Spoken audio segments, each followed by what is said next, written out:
Welcome back to First Take. We had some breaking news this morning from Adam Schefter. The Ravens wasting no time. They scooped up defensive end Trey Hendrickson in the wake of the Maxx Crosby deal falling apart yesterday. The Ravens have agreed to a 4-year deal with $112 million plus incentives. That means Hendrickson stays in the AFC North. He'll face Joe Burrow and the Bengals now twice this season. Here is Adam Schefter earlier on Get Up with more on this trade. It's a deal worth up to $30 million a year, and as we mentioned in the first hour, Greeny, the Baltimore Ravens initially were talking to Trey Hendrickson about playing with Maxx Crosby. So they were talking to him all along.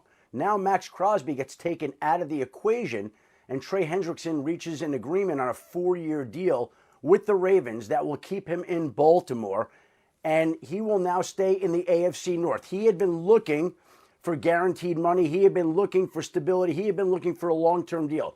Baltimore gives him those particular long-term deals, and that's a situation where he felt like this was his spot. By the way, he's calling right now, so we could talk to him. Hold on one second. Talk to those guys. Yes, sir, we're on Get Up right now. Okay, so he had a conversation with Trey Hendrickson, but now we know that he is indeed heading to the Ravens in this free agent acquisition. Peter Schrager joins us now here on First Take. How do the Ravens look now after all of this, I'm going to call it mess, that's happened in the last 24 hours? Michigas, right? That's the word. This obviously on the surface looks bad for the Ravens, that they committed to a trade, they waited all this time, and at the last witching hour pulled the rug under, then signed another player. If you look at it that way, in a vacuum, you say, well, that seems a little shady. Ravens had 4 different doctors weigh in on their physical with Maxx Crosby, and there was never actual trade papers exchanged. There were terms of a trade that were discussed, and it was all pending this physical. They did the physical yesterday. They looked under the hood, and they didn't like what they saw. It's a shame. The Ravens wanted Maxx Crosby, and to Adam Schefter's point, their plan was Maxx Crosby and Trey Hendrickson. They would have had both of those guys, and that would have been what they were throwing at AFC North offenses.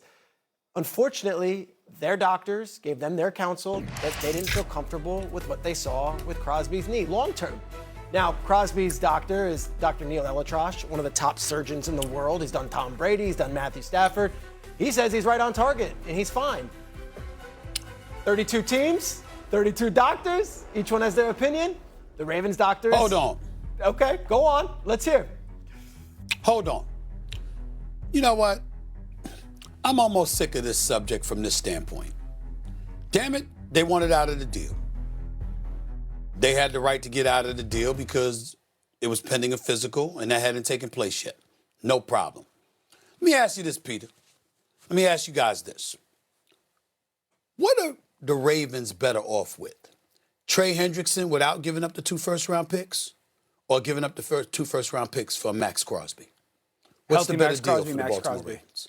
That is a subjective question, and it is one where I would say if Maxx Crosby's knee checked out, I think they wanted to have Maxx Crosby on the roster.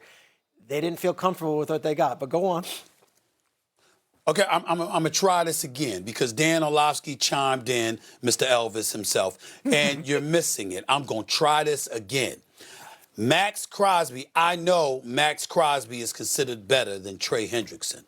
What I'm asking is, sacrificing 2 first-round picks for Maxx Crosby, is that a better deal for the Baltimore Ravens than being able to keep your picks and acquiring Trey Hendrickson? I would tell you my honest football answer is, on the surface, keeping the 2 first-round picks and having Trey Hendrickson is better. Obviously, we have no idea what those first-round picks will become once they are drafted. They could be dud players, and so then in the foreshadowing or in the future, you would sit there and say, oh, man, rip Maxx Crosby. I would tell you this, Trey Hendrickson's a very good player, and should be, and you know what, Trey Hendrickson, I don't want to get lost in this, God bless him. He held out, he waited.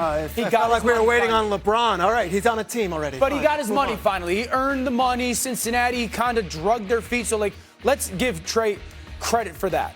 Max is different, man. Everything that people said about Micah Parsons last year, say it about Maxx Crosby. He's different. He destroys football games. And so I understand your point, Stephen A. I do, but I'm going to take Peter's word for that in regards to, and I think Peter's point of this, I found interesting. When you tell me 4 different doctors weighed in on it, that makes me think a little bit differently, because on the surface, it's like, man, Baltimore, did you know that you can get... And hey, look, Baltimore has a history here. Michael Brockers signed with them, and then they failed him on his physical. He would have a nice NFL career afterwards. Ryan Grant was a wide receiver. He was in a trade. He failed the physical and had a nice little career afterwards. Baltimore has a history of this with their failing the physical, and maybe more than any other team, which is why you're seeing reports of some GMs and agents are rolling their eyes or even saying that they don't believe what is going on here. I would like to think Baltimore wouldn't have agreed to this trade for Maxx Crosby and gotten their fans all excited about Maxx Crosby just to pull the rug to save a few bucks and say we. It looks odd. It doesn't mean it's malicious. It doesn't mean it's lacking more than integrity. a few bucks. Quite a bit of bucks. Go ahead. You want to get in it, Doggy? Well, the thing I would say is they knew they were getting an injured player when they made the trade. And if they have a history of being very meticulous about clearing folks with physicals, why'd they go talk to Crosby to begin with? He's coming off a bad meniscus tear, as you said this morning. He had January surgery. What made him think that he was going to clear so quickly anyway? Why didn't they just go after Hendrickson, keep the picks, give him $112 million? I know Hendrickson did nothing last year for Cincinnati. He got hurt. He did absolutely nothing on one of the worst defenses. But he got in the league. hurt is the key word. But that's what I mean. When you get that, you got part of greatness is getting out in the field.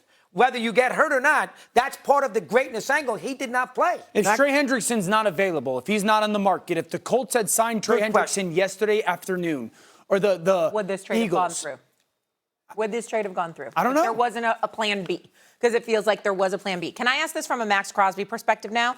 Because I love Maxx Crosby. You know, I was beating the drum for the Bears to get him, but he did go on a podcast and talk about this. He was in Baltimore, posting pictures, saying all kinds of things, took to social media. Were we maybe putting the cart in front of the horse a little bit here? Before he had a clear physical, it's almost like he didn't quite sign on the dotted line yet.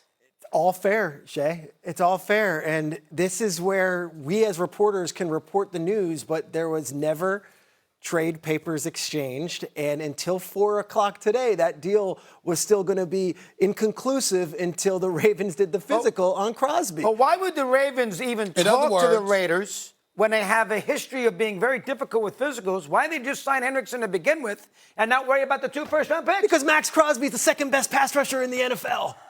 And he makes them Super Bowl contenders. I don't know if Trey Hendrickson makes them a Super Bowl contender. The 14th pick, it's a trade for the 14th pick, too. You're keeping the 14th pick. True. So it's Hendrickson and the 14th pick up against Crosby. Can I ask you a question? Yeah. You said this. The bottom line. Go ahead, Stephen A. Go ahead, Dan. Go ahead, Dan. Go ahead. Dr. Elatrosh says that Max is right on target. On schedule, yep. Should teams value that? Should other teams take that into consideration? Baltimore's allowed to do what they want, but if you're the Dallas Cowboys, if you're the Bills, if you're the Rams, if you're the Eagles, do teams share that information? Yes. And Who's this doctor? Elatrosh's word. It depends on who the However, doctor is. He's the doctor who did the surgery. So they could also say, well, we want an outside opinion. He did the surgery on Max. Yes. Gotcha. Yes. Go ahead, Stephen A. Yeah, but to me, and far be it for me to go to cinematic history and all of that other stuff. But I remember that scene in A Few Good Men when Tom Cruise was interrogating the doctor, with the guy, about the guy that examined the guy that ultimately got killed because Jack Nicholson ordered the code red, and he was sitting up there and he was saying, of course you would say that because God forbid if you misdiagnosed and you got caught and stuff, that kind of stuff. So what I'm paraphrasing, I'm simply saying that a doctor is going to sit up there and say he's perfectly on course. He should be just fine, I mean, is the doctor going to tell you, listen, I don't know how well I did the surgery. I can't tell you how soon he's going to be well. No, I don't think that you're going to hear that from a doctor. So the physician in question, I'm not questioning the physician at all, specifically. I'm simply saying it does give you a cause to pause in terms of who to trust. As an aside, I do want to veer left and ask Dan this question. Dan Orlovsky, we got to go to break. What are you doing here? Are you supposed to be on vacation? The reason I'm asking this question, Dan Orlovsky, because even though I love you, my brother, and you're on the show, You had us sit there and did everything but give you a hug and throw a swan song party for you when the Super Bowl was over. You know what I'm saying? Like we wasn't going to see you again. This is the second time I'm seeing you this week, my brother. I'm not mad about it, but I want to know, what are you doing here? You missed me? One, the Super Bowl was a month ago. Usually after the Super Bowl, I take the rest of the month off, which I did. Then I work the Monday, Tuesday, Wednesday of free agency week. Then I'll go away for another week or two. I'll pick up again at the draft, and then after that, you won't see me for a couple months. So I'm just doing my normal routine. So in other words, you were never really going to be gone. You just acted like you were going to be gone, so we could celebrate you while you were departing, even though you were never really going away. That's what you're saying.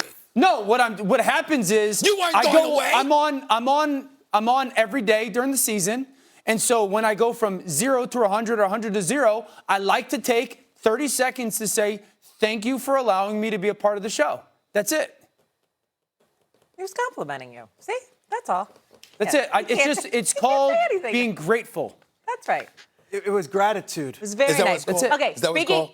I gotta work on that, Dan. I gotta work on that. Yeah, he's going to work on that from South Beach. Guess what? The sun rose today. Okay. Our buddy Dan here, speaking of fun, was at the Thunderdome in Indy the last few days, as was Peter Schrager. Yeah. And look at you showing off your athleticism here. What do you mean? You know those are good strokes. That's a good look. That's a brick. Good stroke. That's a brick. This is another good one. From the putting green. That's another good one. And then watch this, brick. Mad Dog. Watch this, Mad Dog. Oh, my Lord. That one go in? Yes, it did. Mad Dog, look at it. But your Look toe was not behind the three-point line, so it doesn't count. Those it's a are long good strokes. two. That's in a dress suit. You've got cut-off sleeves on. I would bust Stephen A in a shooting contest. Whoa! Shooting contest? Whoa! Oh, these are 2 different days. I didn't even know. I didn't know there's practice every day. You guys should You show really think that, huh? You really Look think at that? your shot. I'm not You into really Stephen A. Yeah. Shirt. Your shot looks. Stephen A looks good. His shot comes from his chin. Put on a long sleeve shirt. Mine looks like JJ Redick's. Oh, God. Dan. Doggy. What an honor. Doggy, first of all, Doggy, don't be jealous. Don't be jealous. Don't be jealous. That's number one. And number two, Doggy, you are not allowed to be any part of this discussion. No, it's true, Mad Dog. After the video we have Roll on doggies. Do you have you understand? Shooting a shot from half court. Peter, Dio, how does somebody almost cripple themselves shooting a jump shot? That's true. That's what happened to him. Court shot. You need to be quiet. You need to be quiet. But the tennis stroke. Listen, it's like Stephon anyone Edwards. wants to play me in Papa Shot, I'll take all of you down. I will destroy I can literally take the ball and just do this to the rim. That's cheating. Play like a normal person. Not. Yeah, it is. Coming up on sound like Thursday. Tiffany. Whatever. Bam Whatever, Dan. passed Kobe Bryant's 81.